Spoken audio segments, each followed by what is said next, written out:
আসসালামু আলাইকুম। আশা করি সবাই ভালো আছেন।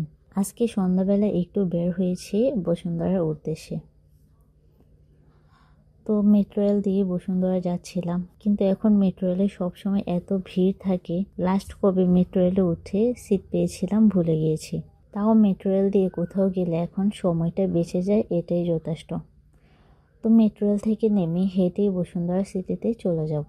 আজকে মেনলি আমার ফোন কেনার জন্যই বসুন্ধরাতে যাওয়া। যদিও আগে থেকে তেমন কোনো ফোন পছন্দ করা নেই, তবে আমার ফোনটা অনেকদিন ধরেই চেঞ্জ করার ইচ্ছে ছিল। আর আমি যেহেতু এতদিন আমার হাজব্যান্ডের ফোন দিয়ে ভিডিও করতাম, এখন সে দেশের বাইরে চলে যাচ্ছে, তো আমি যদি ভিডিও কন্টিনিউ করতে চাই তাহলে আমার একটা নতুন ফোন খুবই দরকার।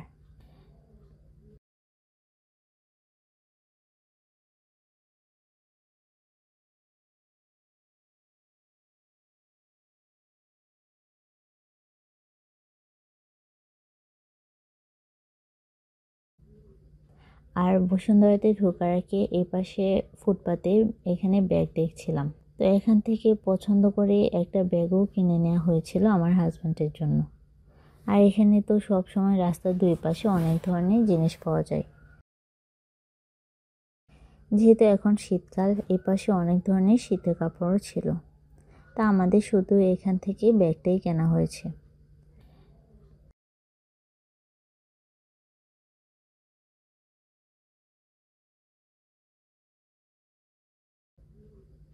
তারপর এই পাশ দিয়ে চলে যাচ্ছি ফোন কেনার জন্য।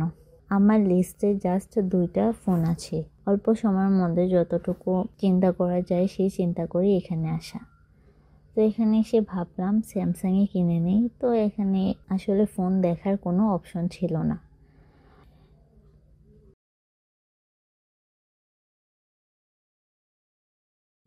তো ফোন কনফার্ম করার পরে এখানে প্যাকেট খুলেই ফোনটা প্রথম দেখছি। তার আগে ফোন থেকে পিক দেখে কালারটা সিলেক্ট করা। ওনাদের এখানে 2টা কালারই অ্যাভেলেবল ছিল। তো আজকে আমি স্যামসাং গ্যালাক্সি M35 এই ফোনটাই কিনেছি। যদিও তেমন রিভিউ দেখে বা যাচাই করে ফোন কেনা সম্ভব হয়নি সময়ের অভাবে। তো অপশনে ছিল হয় স্যামসাং না হয় ওপ্পোর একটা ফোন কিনবো। শেষ পর্যন্ত স্যামসাংয়ের একটা ফোনই কেনা হয়েছে। তো তারপর আর এই ফোনের জন্য অনেক খুঁজেও কোনো কভার পেলাম না, কারণ এই ফোনের মডেলটা নাকি এতই নতুন যে এখন পর্যন্ত এই ফোনের কভার মার্কেটে আসেনি। তো কি আর করা, এই ফোনের আর কভার খুঁজে না পেয়ে এখান থেকে 2টা চাবি রিং কিনে নিলাম।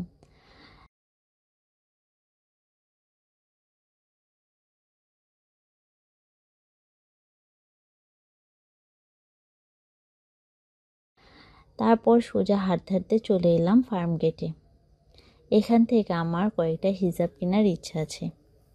আমার বেশিরভাগ হিজাব ফার্ম গেট থেকেই কেনা হয়। এই পাশ থেকে হাঁটছিলাম আর ছেলেদের জুতার কালেকশনগুলো দেখছিলাম। এখান থেকে কয়েক জোড়া স্যান্ডেল পছন্দ হলেও আমার হাজব্যান্ডের একটাও সাইজে হয়নি, তবে কিছু কিছু স্যান্ডেল দেখতে অনেক সুন্দর ছিল।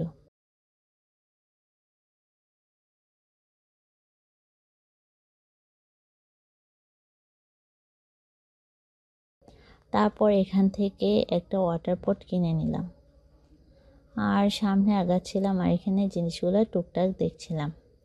সন্ধ্যার পর তো ফার্মগেট সবসময় জমজমাট থাকে, তবে ফার্মগেট থেকে আজকে আমরা কিছু কিনবো এই ধরনের কোনো লিস্ট করে আসিনি। আজকে মেন টার্গেট ছিল ফোন কেনা, তারপর হচ্ছে ফার্মগেট থেকে হিজাব কেনা। তবে আমি যে দোকান থেকে সবসময় হিজাব কিনতাম রাস্তার পাশে, সে দোকানটা আজকে অনেক খুঁজেও আর পাইনি। আর অন্য একটা দোকানে প্রথমে হিজাব দাম করেছিলাম, দামটা অনেকটাই বেশি চেয়েছে। তো লিস্ট নিয়ে না আসলেও এখানে টুকটাক ঘুরতে ঘুরতে অনেক জিনিসই কেনা হয়েছে, যদিও বেশিরভাগ জিনিস আমাদের দরকারই ছিল।